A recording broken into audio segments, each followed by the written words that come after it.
Hello and welcome back to my channel. It's Monica, and in today's video I'm going to show you how to create this beautiful Festive Florals Christmas card using a free gift from Creative Stamping Magazine issue 101. In the magazine there are lots of projects to try. However, on page number 9 you can find my card I created, and the link to it is in the top right corner, so if you want to know how I made it, check the link. The magazine itself comes with a 4 stamp set, Festive Florals, and you can create beautiful wreaths. However, it also has that beautiful sentiment stamp set, and that's what we're going to use for today's project. First, I need to create a base for my card, and I decided to use Card Making Magic cutting die set. I didn't have big enough paper, so I used 8x8 inches card base, and I'm going to create my card base from this. I'm going to use low tack tape just to make sure the die doesn't move when we put it through a die cutting machine. Just remember to put your die a little bit higher where the flap is. That's why you will have beautiful card base. And with the leftover card, we can leave it and use it for some small images or sentiments. Now I use the same cutting die, and I die cut my Octagon using gold mirror card, and with that beautiful decorative element I die cut it from green card. So beautiful. Now using the same die I created another white panel because I just wanted to make sure that my card is really nice. And with the smaller Octagon I die cut it with 300 GSM stamping card. And this is perfect because we're going to use Aqua markers later on, because first, oh yes, we're going to do some gold heat embossing. So as usual, I'm using my anti-static bag, and to stamp my image I'm going to use VersaMarker ink, which is clear, transparent and sticky.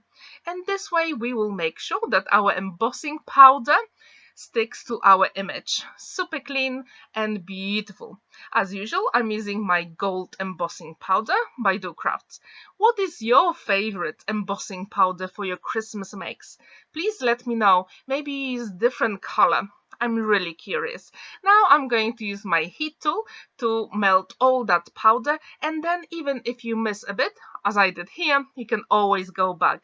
And now I'm using my anti-static bag again because we're going to stamp the same image on the right hand side, and this way you will have a beautiful wreath, so ready for your project. You can leave it here, you don't have to color it because it is so beautiful and elegant here as well. Now I decided to use one word from this stamp set, and yes, I'm going to use my scissors to cut it. It doesn't make any difference to your stamp, but you can actually mix and match them later on. And I'm going to stamp it with black waterproof ink because later on, as I said before, we're going to use some Aqua markers. And this word fits perfectly inside our wreaths. Now I've got my tri-color markers by Spectrum Noir, and as you know, I love them a lot and I use them so often, and they are absolutely perfect with any heat embossing on your projects. If you want, you can take a screenshot of the pens I use. However, all the names of the products I use in today's video will be in the description down below.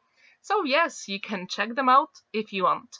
And to add even more dimension to my image here, I decided to use two colors, both on the leaves and also on the flowers. So as you saw me, I had darker red and lighter red for the flowers, and the same with the leaves. I used darker green and lighter green. And then when you use wet paintbrush, the colors blend beautifully and you have that beautiful watercolor effect. Do you like using your Aqua markers or watercolor markers with heat embossing? Please let me know. Or maybe you have different color medium with heat embossing. I really want to know. And this project, it is super quick and easy to make. And I really like shaped cards. So this year, I challenged myself not to use only square cards or rectangular cards. For Christmas, I just want to use any shape I can. That's why I decided to use that beautiful cutting die set from Card Making Magic, because I got it recently and I thought, Why not? Let's do something totally different this year. Let's challenge ourselves and yes, create that beautiful shape cards. And I think this actually cutting die set will be perfect for any masculine cards. Please let me know what do you think, because it is a little bit different than square or rectangle, and I think it gives more interest to our cards. Now, to add even more interest to my beautiful panel, I decided to use Distress Oxide in Twisted Citron color, and I'm using my ink blending tool to apply the color. Super quick and easy. In the video it doesn't really show, but in real life it is more green than yellow. Now I miss few leaves, so I'm going back with my wet paintbrush, and it's okay even when I use that Distress Oxide on the sides. Super beautiful. Now to give my card even more dimension, I'm going to use double-sided foam adhesive. Before I apply the foam adhesive, I use my one and only liquid glue, magic glue, because I want my card to be adhered properly, and I really encourage you to do the same when you use any double-sided tape. As you can see, I did it off camera because I didn't want to waste your time.